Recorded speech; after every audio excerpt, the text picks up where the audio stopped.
There is an example to help you that this is how it should look. So especially first time research writers, you have a ready to use support here. You don't have to keep consulting your guide for all small things. It's all available here. What are you referring to? Maybe abstracts or online news articles, ebooks, Kindle books, audiobooks, any dissertations, theses, encyclopedia inputs, tables, charts, maps or graph, any online interview, lecture notes, presentation slides, and even social media.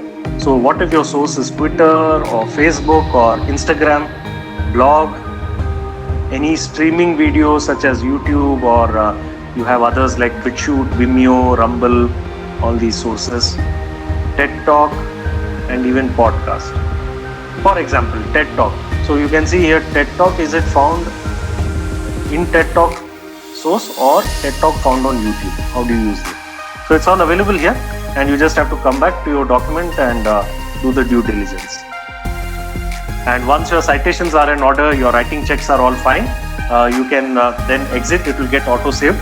But suppose you want to take a print or download it immediately, you can do that from here.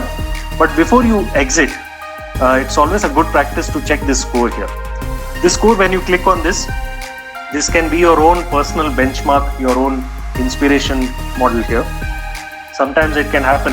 It has happened with me. Many times I've seen the score and I decided to close and then again work on it and improvise the text.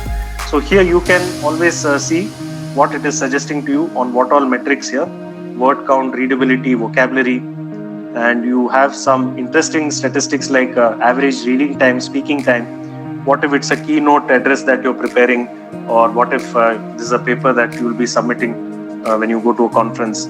So all such purposes, you will find this very useful. You can actually download a detailed PDF report, and that will give you a comprehensive outlook. Let me show you how it looks. When you click on this, normally it takes a couple of seconds to download. As I have limited time, I already have kept a backup to show you. So here in this, you will see that once this is downloaded, this is a 14-page report, and it looks something like this. You have general metrics. After the general numbers there, you can see specifically regarding writing and specifically regarding plagiarism also, how many sources were referred. So this one page will give you a full overview, whether you are the author of this paper or whether you are the evaluator for this paper. Now, I must say here that this particular document really helps evaluators a lot. Otherwise, what happens is 80% of time just goes into doing all those trivial checks, whereas you can actually devote that time to focusing on content quality and discussing how to enhance the content covered. Now here, from the second page, a detailed insight into what all corrections Grammarly has come up with for writing issues, C, C, D, E, all covered here. And also on the positive side, you will see rare words used, average word length, average sentence length. So all these scores have also been picked up. And then it will show you how it has done a detailed audit. And in the end, okay, what all corrections here. So this particular thing has been taken, the suggestion has been incorporated. Specifically, this was the issue and coming under this category here. And you will also see that there are some places which have been left blank. Maybe the author missed it or dismissed it. So as evaluators, you don't have to do a thorough check like before. You know that Grammarly has already taken into consideration certain checks.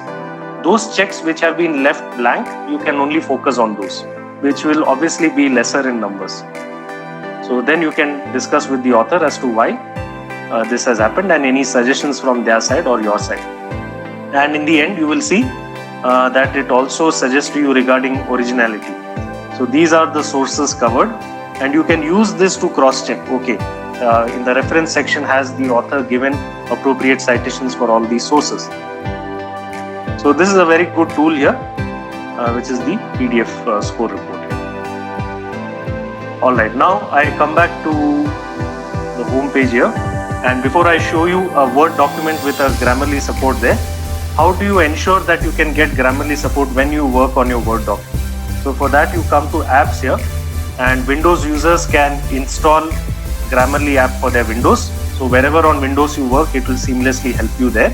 For older version of Windows, there are plugins that are available. So then you have Grammarly for Chrome, that is browser extension. If you are a Chrome user or Safari or Firefox or Microsoft Edge, you will have that available there. And iPhone, iPad and Android users respectively, you have the option to install Grammarly for your usage there. So come to Grammarly apps and you can follow the process there. So now I come to the second part of the demo. This is a quicker one. I have a Word document here, and in my case here, with my older version of Windows, I have this Grammarly plugged in here, and I can check this using Grammarly. But before I do, let me compare it. Now here with Word document, these are some of the checks I can find here. So what Word document has done for me, word processor, there are a couple of alerts here. First page is fairly neat. Second page will have some more. You can see one more here. Then maybe another one here. And as I go, a couple of more here. Right, so maybe about 12, 15 or 15 to 20, somewhere in that range, some corrections will be here. Now, if I open with Grammarly check, will there be less or more? Let's see. So I have clicked on open Grammarly, and now it will show me the checks using Grammarly. Why? Because I am a registered user of Grammarly. I have already installed Grammarly support here, and I have a steady internet connection, because of which Grammarly will give me real-time feedback. So one point here, Grammarly will not work offline. It will only work online, and that too on the basis of real-time feedback. So now that this is opened up, you can see the document here, all these colors here. So compared to the earlier view, I'm sure you'll appreciate the fact that if not every line, in every paragraph you can see some or the other alert here.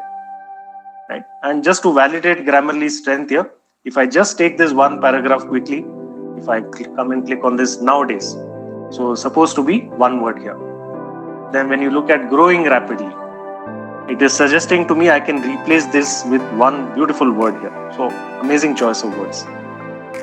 And then replace with this version if you wish. Overused words, you can bring in synonyms here. Then all these other checks here. This is my favorite, which enhance that, which and that. I always would get confused when to use which, when to use that. So that support is there. And so on. So here, how does Grammarly help you? You can actually adjust your goals, or you can leave it as default. It's up to you. If you want to customize, you can customize. It will show you all issues. If you want to just move on one by one, first check for correction, then move to clarity, then engagement, then delivery, you could do that. When it's time to check for plagiarism, just come and click here, and it will then show you only plagiarism related checks here. Okay, so you can see here there is some link that has come. So this is the link. I can cross check with this link, and okay, if I've decided to give it a citation, if there is no mandate, I have a ready to copy reference here, or if I have to give a particular format, you have MLA, APA, Chicago, whichever one you click, it takes you to that OWL guide, which we have already seen how it works. So you have that citation support also here in order.